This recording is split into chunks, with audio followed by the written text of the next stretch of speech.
Hello everyone बच्चों, हम 11th economics का चैप्टर नंबर 9 देख रहे हैं, that is national economic policy of 1991।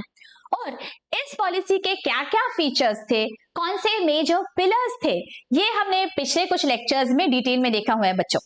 आज के लेक्चर में हम देखने वाले हैं what were the achievements and what were the failures of this policy. So let's get started. देखिए, let's see evaluation of the economic policy of 1991। अब जैसे कि हमने देखा है बच्चों, ये जो इकोनॉमिक पॉलिसी है, यहाँ पे बहुत मेजर रिफॉर्म्स हुए। प्राइमरीली 3 पिलर्स थे इसके, LPG, liberalization, privatization and globalization. तो ये करने की वजह से क्या क्या पॉजिटिव इंपैक्ट हुआ है हमारी इकोनॉमी पे, let us see. Major achievements, revolution in the IT sector. Globalization has created a revolution in the IT sector. It has contributed to India's GDP. Indian software engineers are in high demand in developed countries like UK, USA, France, etc. अब जैसे कि हम जानते हैं बच्चों, जैसे ही globalisation हो गया, हमने क्या किया, we open our gates to the foreign economy. इसके वजह से क्या हो गया, they understood that India has lot of hidden talent, और इसीलिए हमारा जो कंट्री है, it became very well known for its talent, for the software engineers। और अगर हम देखेंगे तो कितने सारे जो सिलिकॉन वैली में हम देखते हैं, बहुत सारे जो है वो सारे इंडियंस है।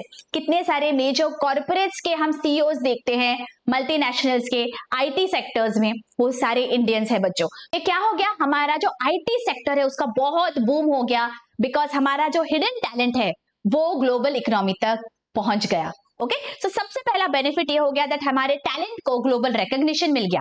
आगे, improvement in financial facilities. Privatisation और ग्लोबलाइजेशन की वजह से क्या हो गया, बहुत सारे प्राइवेट प्लेयर्स आ गए फाइनेंशियल मार्केट में, बहुत सारे फॉरेन बैंक्स भी आ गए, तो कॉम्पिटिटिवनेस बढ़ गया और सर्विसेज भी बेटर हो गए। Let us see.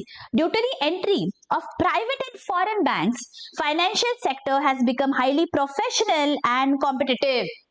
They are providing quick services through credit cards, e-banking, etc. to their customers. अभी क्या हो गया, पहले जो सर्विसेज मिलते थे और अब जो सर्विस मिलते हैं फाइनेंशियल सेक्टर में, इनमें बहुत जमीन आसमान का फर्क है बच्चों।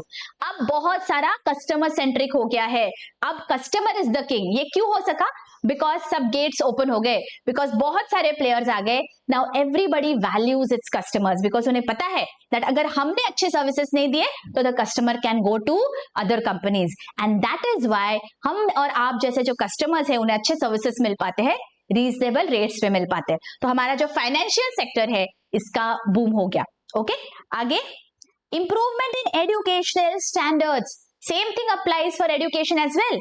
हमारे यहाँ पे अभी बहुत सारे फॉरेन एजुकेशनल इंस्टीट्यूट आ सकते हैं, और हमारे जो बच्चे हैं, हमारे जो स्टूडेंट्स हैं, वो बाहर के देशों में जाके भी पढ़ सकते हैं। सो दैट इज वाई पूरा जो एजुकेशनल स्टैंडर्ड है वो भी इंप्रूव हो गया। Globalization has motivated Indian students to go abroad and seek higher education as an effect of flexibility in getting educational loans, scholarships and other required facilities. पहले भी ऐसे होता था कि वो जाना चाहते थे अब्रॉड पढ़ने के लिए, लेकिन लोन्स लेना इतना आसान नहीं होता था, बहुत सारे रेस्ट्रिक्शंस थे। लेकिन अभी बिकॉज सब कुछ बहुत लिबरलाइज्ड हो गया है, so getting an educational loan has become very very easy for the students, and that is why वो अब्रॉड जा सकते हैं पढ़ने के लिए। Okay, increase in exports. Our exports have increased considerably. India is not only exporting traditional products, but also machinery, chemicals, computers, etc.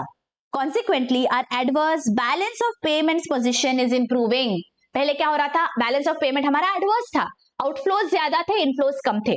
लेकिन because अभी हमने क्या कर दिया, एक्सपोर्ट प्रमोशन कर दिया, हमने बहुत सारे ऐसे इंसेंटिव्स प्रोवाइड किए हमारे एक्सपोर्टर्स को, ताकि वो ज्यादा से ज्यादा एक्सपोर्ट कर पाए। ज्यादा एक्सपोर्ट होने लग गया, not just of traditional products but of machinery, chemicals, computers etcetera. तो इसके वजह से हमारा बैलेंस ऑफ पेमेंट पोजीशन अच्छा हो गया है बच्चों। ओके, तो एक्सपोर्ट प्रमोशन हो सका because of globalisation, right.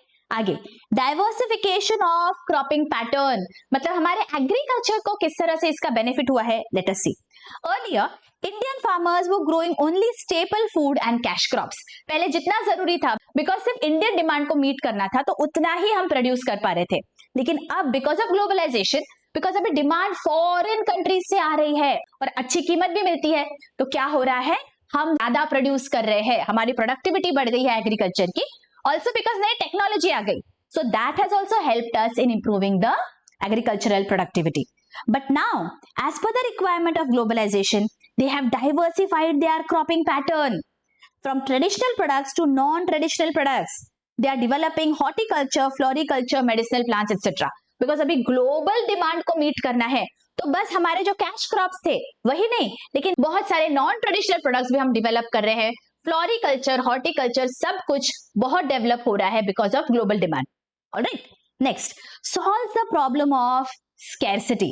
Due to liberal imports, we can overcome scarcity of goods and raw materials. This has helped solve the problem of inflation. अब पहले क्या होता था, बहुत बार हमारी जो पॉपुलेशन है उसका डिमांड मीट नहीं हो पाता था, and that is why we used to face lot of scarcity. Scarcity मतलब कमी. जो पॉपुलेशन है उसकी डिमांड, उसके नीड्स को मीट नहीं कर पाते थे, तो कमी हो जाती थी बहुत सारे गुड्स एंड सर्विसेज की. और अगर वो कमी है, उनका सप्लाई कम है, तो ऑब्वियसली क्या होगा, उनकी प्राइस बढ़ जाएगी. This will lead to inflation, है ना. अगर आप बहुत ज्यादा डिमांड कर रहे हो, फॉर एग्जाम्पल कोई भी एक्स प्रोडक्ट है, उसकी डिमांड ज्यादा है, पॉपुलेशन ज्यादा है, for example demand is 10 units, लेकिन सप्लाई जो है वो सिर्फ 6 यूनिट्स का है, तो क्या होगा, ऑब्वियसली प्राइस बढ़ जाएगी. Why? Because supply is less than the demand. तो यहाँ पे स्कैरसिटी हो गई. तो ये जो स्कैरसिटी है, ये जो 4 गुड्स की कमी है, इसे कैसे पूरा किया गया, थ्रू इंपोर्ट्स. अभी अगर हमारे लोगों को, हमारे पब्लिक को कुछ चीजें चाहिए, तो वो अभी हम इंपोर्ट कर सकते हैं. So there is no scarcity anymore. और अभी इन्फ्लेशन भी इसलिए बहुत ज्यादा चेक में होता है. इतना ज्यादा डिमांड है और सप्लाई कम है, तो ऑब्वियसली इन्फ्लेशन होगा. लेकिन अगर डिमांड हम बाहर से मीट कर सकते हैं, तो now there is a balance between demand and supply, and that is why inflation is under check. बहुत महंगाई नहीं बढ़ती है. तो बच्चों, ये तो हो गए major achievements of our economic policy of 1991. क्या हो गया, बहुत सारे सेक्टर्स है, जैसे financial sector, IT sector, agriculture, ये सब बहुत इंप्रूव हो गया. हमारे एक्सपोर्ट्स बढ़ गए, हमारे इंपोर्ट के वजह से स्कैरसिटी नहीं रही. ओके, ये सारे पॉजिटिव इफेक्ट्स है इकोनॉमिक पॉलिसी के. Now let us look at what were the failures of this policy, what were the major drawbacks of this policy. Let us see. Major failures: lack of self-sufficiency.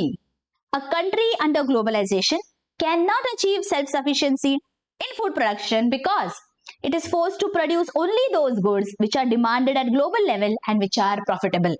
बहुत बार ऐसे हो जाता है बच्चों, that global demand हमें meet करनी होती है, इसलिए हमारा जो फार्मर है वो ग्लोबल डिमांड पूरी करने में रह जाता है, और हमारा जो इंडियन पब्लिक है उनका जो डिमांड है वो कहीं ना कहीं थोड़ा पूरा नहीं हो पाता है. तो थोड़ा सेल्फ सफिशिएंसी हम अचीव नहीं कर पा रहे हैं कुछ चीजों में. व्हाई? बिकॉज सेल्फ सफिशिएंसी का क्या मतलब होता है, हमारे जो इंडिजिनस डिमांड है, हमारी कंट्री के अंदर जो भी पब्लिक है उनका जो डिमांड है वो हमें मीट करते आना चाहिए by producing with in the country. हम क्या कर रहे हैं यहाँ पे, प्रोड्यूसर्स बाहर के देशों की नीड्स भी मीट कर रहे हैं, तो ऑब्वियसली उनकी नीड्स को पूरा करेंगे, तो फिर यहाँ पे जो इंडिजिनस डिमांड है वो कहीं ना कहीं हम पूरा नहीं कर पाएंगे. इसलिए थोड़ा सा स्कैरसिटी, थोड़ा सा सेल्फ सफिशिएंसी नहीं हो पाता है. Okay, next, adverse effect on domestic market. क्या हो रहा है, बिकॉज हमने इंपोर्ट और एक्सपोर्ट इतना ज्यादा रेस्ट्रिक्शंस निकाल दिया, इतना फ्री हो गया है, तो बहुत सारे जो बाहर के कंट्रीज है वो क्या करते हैं, बहुत सारी चीजें इंडिया में वो भेजते जाते हैं, जिसे हम कहते हैं बच्चों डंपिंग. डंपिंग मतलब वो क्या करेंगे, उनकी जो चीजें हैं, उनके जो प्रोड्यूस है वो इंडिया में भेजते जाएंगे बहुत कम दामों पे. अभी इतना कम दाम होगा that it will be as good as nothing. तो हमारे जो प्रोड्यूसर्स है, हमारा जो पब्लिक है वो क्या करेगा, उन्हीं चीजों को खरीदेगा. अगर वो उन चीजों को खरीदेगा because there price so low, obviously हमारे जो मैन्युफैक्चरर्स है they can't compete with these dumped products. Dumped मतलब ये बहुत ही ज्यादा लो प्राइसेस पे आ रहे हैं इंडियन मार्केट में. अगर इतना ज्यादा लो प्राइस रहेगा तो हमारे जो इंडियन इंडस्ट्रीज है, इंडियन कंपनीज है, जो छोटे छोटे कंपनीज है, they will not be able to survive because उन्हें कुछ तो प्रॉफिट करना है ना, तभी जाके वो बेच पाएंगे. लेकिन यहाँ पे तो बहुत ही कम दामों पे बेचा जा रहा है, तो इनके साथ कंपटीशन वो कर ही नहीं पाते हैं. Getting it? ये हम देखते हैं बच्चों मार्केट में जो चाइनीज प्रोडक्ट्स है, देखिए कितने कम दामों पे मिलते हैं.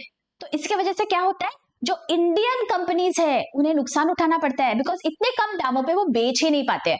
अगर वो बेचे तो वो सर्वाइव नहीं कर पाते हैं। And this is one of the major side effects of globalization बच्चों, दैट बहुत ज्यादा डंपिंग हम यहाँ पे देखने को मिलता है।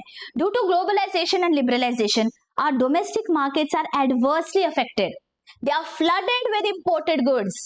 Due to liberal import policy, imported goods are cheaper than domestic products and they are highly demanded. है ना, चाइनीज प्रोडक्ट्स में ऐसे होता है, इतने ज्यादा सस्ते होते हैं चाइनीज प्रोडक्ट्स दैट बहुत बार जो डोमेस्टिक मार्केट है, डोमेस्टिक प्रोड्यूस है, they can't compete with them, और इसलिए उन्हें नुकसान उठाना पड़ता है ना। तो ये बहुत ही ज्यादा एक मेजर साइड इफेक्ट है ऑफ ग्लोबलाइजेशन।